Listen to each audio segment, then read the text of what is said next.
ایسے ہی اس کی وضاحت میں ہمارے ہاں یہ قول ہے شعب ایمان کے اندر امام بہقی کا، جس میں انہوں نے گمراہ لوگوں کا ذکر کیا کہ گمراہ کون کون سے لوگ ہیں. کہا منہم من قال انہ جسم، گمراہوں میں سے ایک وہ طبقہ ہے جو کہتا ہے کہ اللہ کا جسم ہے. ومنہم من اجاز ان یکون علی العرش قاعدا، اور ان میں سے ایک گمراہ طبقہ وہ ہے جو اللہ کو عرش پہ بیٹھا ہوا مانتا ہے، بیٹھا ہوا مانتا ہے. اب جیسے بیٹھا ہوا ماننا ناجائز ہے، ایسے قائم ماننا بھی ناجائز ہے. اور یہاں پر یہ کہا کہ کل ذالک فی وجوب اسم الکفر لقائلی کالتعطیل والتشریک. کہنے لگے جن لوگوں نے اللہ کو عرش پہ قائم کہا کہ بیٹھا ہوا ہے اور اس سے ملتا ہوا لفظ ساتھ کھڑا اور قائم ہے، امام نے کہا ان لوگوں پر کفر کا نام بولنے میں کوئی مذائقہ نہیں. یہ ایسا ہی کفر ہے جیسے اللہ کو معطل کہنے والے کفر کرتے ہیں یا اللہ کا شریک ماننے والے جو کفر کرتے ہیں. ایسے ہی یہ قول کرنا کہ وہ عرش پہ قائم ہے، اس کو بھی انہوں نے کفر کے ہم پلہ اور اس کے برابر قرار دیا ہے.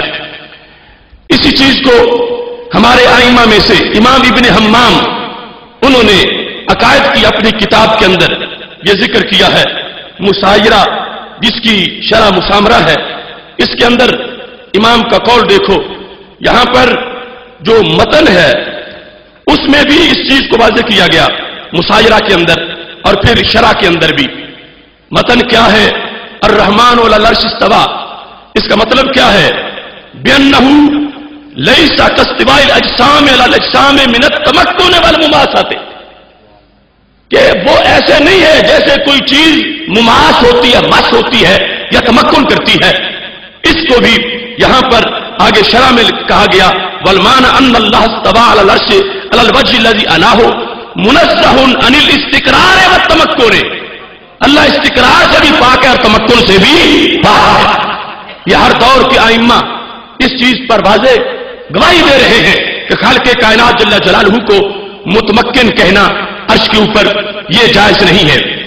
اب اس مقام کو اگر ہم اس کا خلاصہ اختصار کے ساتھ بیان کریں تو چند چیزیں اس میں بڑی واضح طور پر نظر آتی ہیں اور ان کو بھی میں اختصار سے آپ کے سامنے پیش کر دیتا ہوں. یہ فتح الباری شرح بخاری، اس کے اندر یہاں اس چیز کو ذکر کیا گیا کہ کچھ لوگ استوا کے لفظ کی تعویل کرتے ہیں.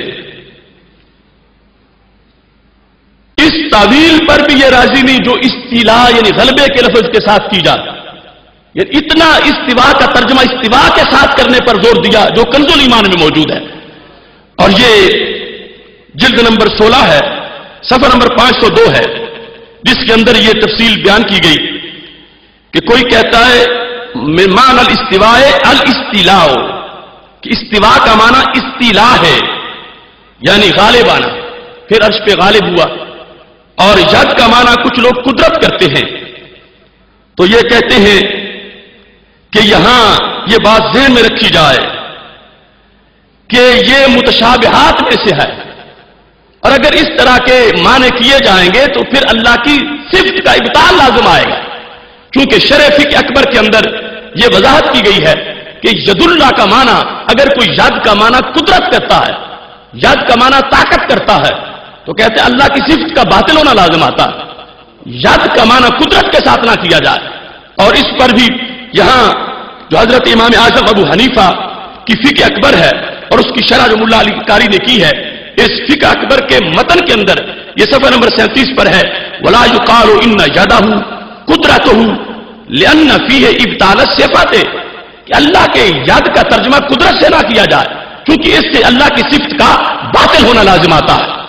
اور دوسرے مقام پر حضرت ملا علی قاری جو ہیں انہوں نے امام عینی نے اپنی عمدۃ القاری کے اندر اس چیز کی وضاحت کرتے ہوئے یہاں یہ ارشاد فرمایا. اس چیز میں یہ جلد نمبر 16 ہے اور اس کے بعد انہوں نے اس چیز کو ذکر کیا وَقَدِ اتَّفَقَتْ أَقَاوِيلُ أَهْلِ التَّفْسِيرِ عَلَىٰ أَنَّ الْعَرْشَ هُوَ السَّرِيرُ وَأَنَّهُ جِسْمٌ ذُو قَوَائِمٍ. کہ عرش جو ہے وہ تخت ہے اور عرش جو ہے وہ ایک جسم ہے. کیوں؟ آگے حدیث شریف میں ہے کہ حضرت موسیٰ علیہ السلام جب اٹھیں گے تو عرش کا پایا پکڑ لیں گے، تو پتہ چلا عرش جسم ہے، عرش مخلوق ہے اور عرش جو ہے وہ محدود ہے. اس بنیاد پر اس کی آگے دیگر تشریحات بھی موجود ہیں. تو عرش کا ترجمہ بدلنا، جو جس طرح کے یہاں پر وہ کہا گیا جملہ کائنات کا نظام یا اس طرح کر کے عرش کا ترجمہ جو ہے وہ اور کرنا، اس کی بھی اجازت نہیں دی گئی. عرش ایک جسم ہے، عرش مخلوق ہے اور عرش کی ایک حد ہے، اور خالق کائنات جل جلالہ جو ہے اس کو اس انداز میں عرش پہ بیان نہیں کر سکتے کہ جس سے معاذ اللہ اس کا جسم ہونے کا بام پڑتا ہو. اگر یہ ترجمہ اور یہ انداز دیکھنا ہے تو وہ انداز تمہیں کنز الایمان شریف میں ملے گا.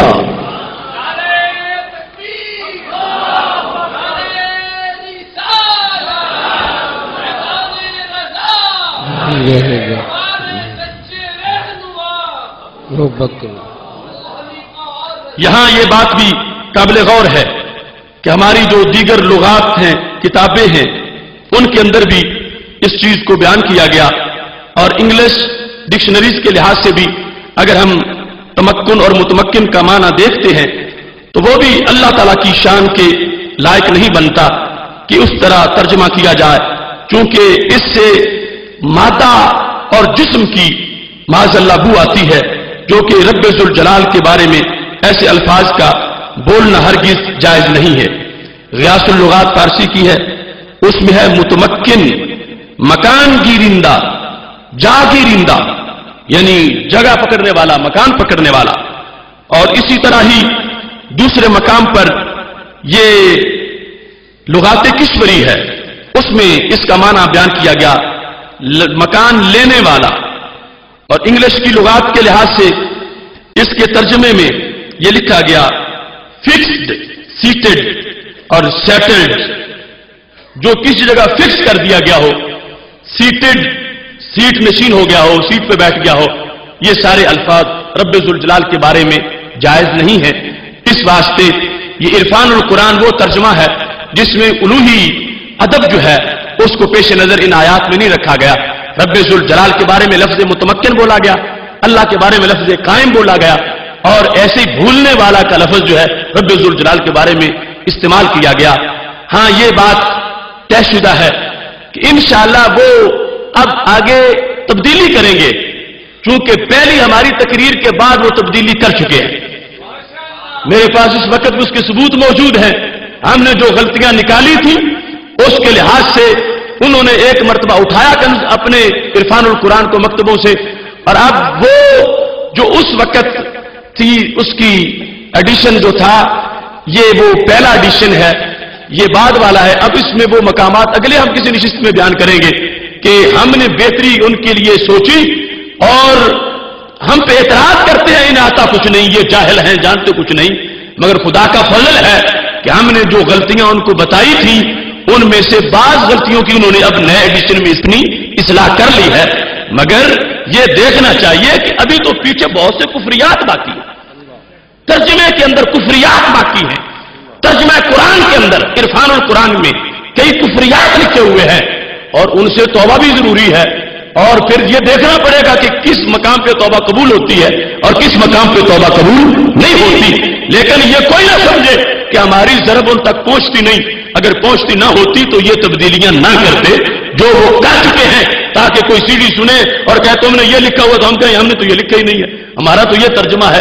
اب یہ ہم نے پرانا اپنا ریکارڈ بھی رکھا ہوا ہے کہ کوئی اگر یہ الزام لگائے گا کہ تم نے کہا ہے اور وہ بات تو عرفان القرآن میں لکھی ہوئی نہیں، تو ہم دکھائیں گے کہ لکھی تھی، اور اللہ کے فضل سے ہمارے ٹوکنے پر اور غلطی نکالنے پر پھر اس کو صحیح کیا گیا ہے. نعرہ تکبیر، نعرہ رسالت، نعرہ رسالت، پہلے رضا، پہلے رضا، للکار ہے، للکار ہے، للکار ہے، للکار ہے. حق کا داعی، حق کا واسط، حق کا داعی، حق کا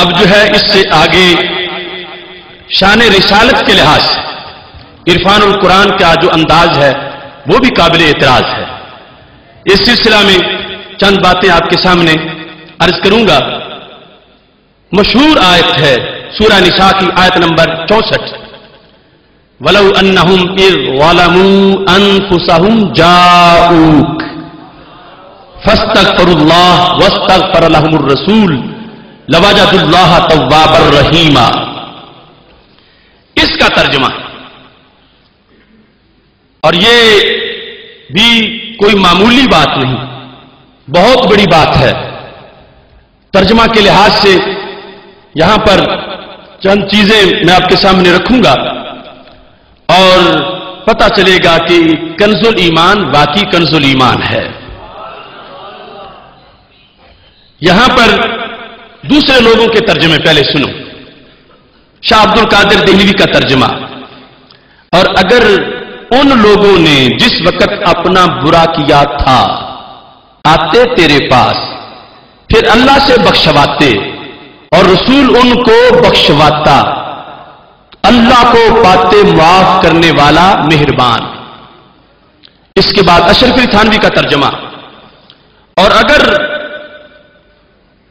جس وقت اپنا نقصان کر بیٹھے تھے اس وقت آپ کی خدمت میں حاضر ہو جاتے، پھر اللہ تعالیٰ سے معافی چاہتے اور رسول بھی ان کے لیے اللہ تعالیٰ سے معافی چاہتے، تو ضرور اللہ تعالیٰ کو توبہ قبول کرنے والا اور رحمت کرنے والا پاتے. اب یہ ذہن میں رکھیں کہ یہ جاتے پاتے یعنی ماضی کی بات ہے، اور اس ترجمے سے پتہ چلتا ہے کہ آیت کے نزول سے پہلے کی یہ سہولت تھی. چونکہ آیت نازل ہوگی پھر تو زمانہ ہی گزر گیا اس ترجمے کے مطابق. اب اگر آپ کسی کو کہیں کہ اگر آج آپ صبح 8 بجے آتے تو ناشتہ کرتے، تو اب سب کو پتا ہے کہ اب تو وہ وقت نہیں رہا. 8 بجے آتے تو کھانا کھاتے، اب وہ وقت نہیں رہا. سوچنا ذرا اس بات کو. ترجمہ محمود الحسن دیوبندی کا. اور اگر وہ لوگ جس وقت انہوں نے اپنا برا کیا تھا آتے تیرے پاس اور پھر اللہ سے معافی چاہتے اور رسول بھی ان کو بخشواتا، تو البتہ اللہ کو پاتے معاف کرنے والا. ترجمہ مرزا حیرت دہلوی.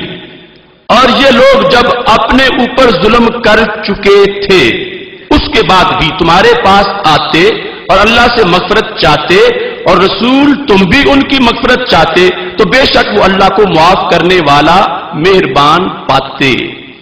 ابوالکلام آزاد.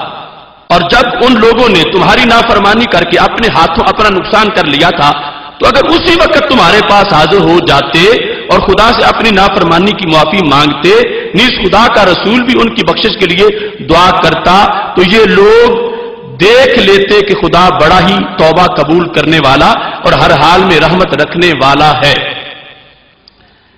ترجمہ جونا گڑی.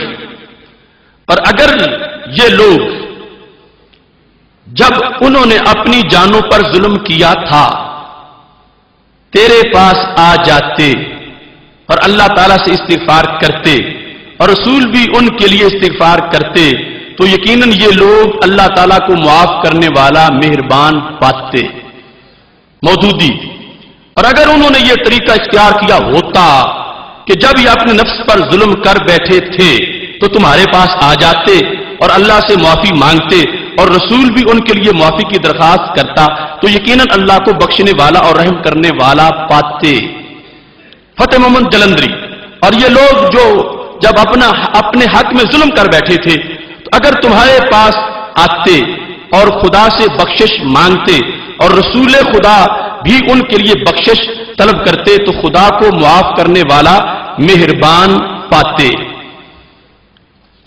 ایسے ہی یہ مختلف تراجم ہیں جن میں اس آیت کے نزول سے پہلے کی یہ سہولت بیان کی گئی کہ اس وقت اگر آ جاتے اور سرکار پھر ان کے لیے بخشش کی دعا کرتے تو ان کو یہ فائدہ ہو جاتا. آیت کے نزول کے بعد ظاہری حیات میں بھی وہ ملک اس ترجمے میں نہیں مل رہی، اور بعد از وصال تو بات ہی ان کے لحاظ سے معاذ اللہ بڑی دور کی ہے. یہ سورہ نساء میں جو اس انداز میں